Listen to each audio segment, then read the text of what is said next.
Mga kalingap, isang mapagpalang araw muli sa inyong lahat, naway nasa mabuting kalagayan kayong lahat. Sa pinakahuling pagbisita ni Kalingap Rab sa Tres Marias, ramdam na ramdam ang kakaibang saya. Matapos ang ilang buwan ng paghihintay at pagtitiis, natapos na rin sa wakas ang pabahay para kina Chris, Melissa, at Bea. Hindi lang basta bahay ang ibinigay, kundi isang kumpletong tahanan na may mga gamit na talaga. Mula sa pinakaunang pangangailangan sa loob, may lamesa, upuan, at higaan. May stove para sa pagluluto, electric fan para sa ginhawa, drawer para sa kanilang gamit, at marami pang iba. At hindi lang yun, mismong si Kalingap Rab, kasama ang Kalingap Hagibis Squad, ang nag-ayos at naglagay ng mga gamit sa loob ng bagong bahay. Kasama rin si Beshi, na kahit lagi lang patawa at biro ang dala, ay siya pa rin nakapagpasaya sa tatlong magkapatid. Dahil kung titignan, halos hindi mo maramdaman ang saya sa kanilang mga mukha. Kaya't hindi na rin nakatiis si Kalingap Rab, isa-isa niyang tinanong ang Tres Marias kung masaya ba sila. At sagot naman nila, masaya kami, ngunit halatang nahihiya silang ilabas ang tunay nilang nararamdaman.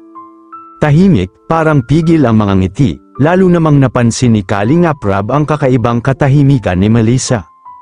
Halos hindi makausap, tila malayo ang isip, parang may iniinda na problema.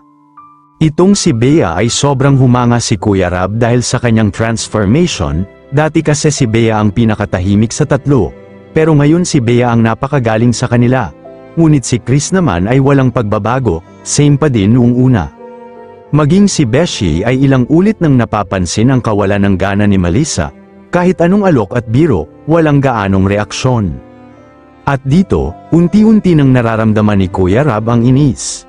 Ngunit pinipili pa rin niyang huwag ipakita, dahil alam niyang malaking biyaya ang natanggap ng magkapatid. Sa ngayon, nasa kamay na ni Kalingap Rab ang susi ng bagong bahay. Pero hindi pa ito maibibigay sa Tres Marias, dahil hintayin muna ang blessing at ribbon cutting bago nila opisyal na masabi na kanila na talaga ang tahanang ito. Mga kalingap, napakagandang tagpo ang ating nasaksihan. Mula sa dating hirap at kawalan, heto na ngayon, may maayos na silang bahay at kumpletong gamit. Ngunit sa kabila ng lahat ng ito, tanong pa rin ni Rab sa kanyang sarili. Masaya nga ba talaga ang Tres Marias? O may mas malalim pang dahilan kung bakit tila hindi nila maipakita ang kanilang galak?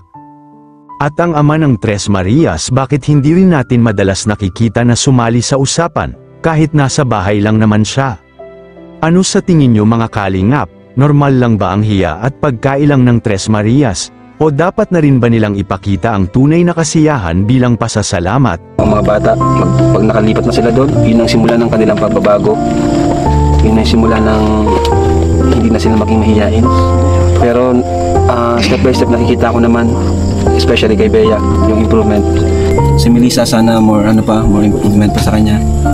Si Chris, dati lang, pero si Chris talaga nung una siya yung pumapatin sa amin. Pero si Bea, grabe din yung pagbabago sa kanya. So huwag silang mahiya, huwag kayong mahiya ha. Basta huwag nyo isipin na iba kayo. Kayo ay mga dalaga rin na deserve ng attention.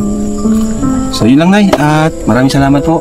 Yun lang po, binalita lang din namin yung magandang balita at yung blessing na pinabibigay ni Tita Liza. Salamat po kay Tita Liza. So, yun. At maraming salamat po sa inyo, ano, Nay? Beshi, alam ko na kung bakit hindi nagsasalita si Melissa. Bakit?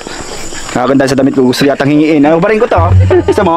E-comment nyo ang inyong opinyon sa ibaba, at huwag kalimutang suportahan pa ang mga proyektong hatid ng Kalingap, dahil dito, tunay nating makikita ang malasakit, pagmamahal, at pagbabago ng buhay para sa mga nangangailangan.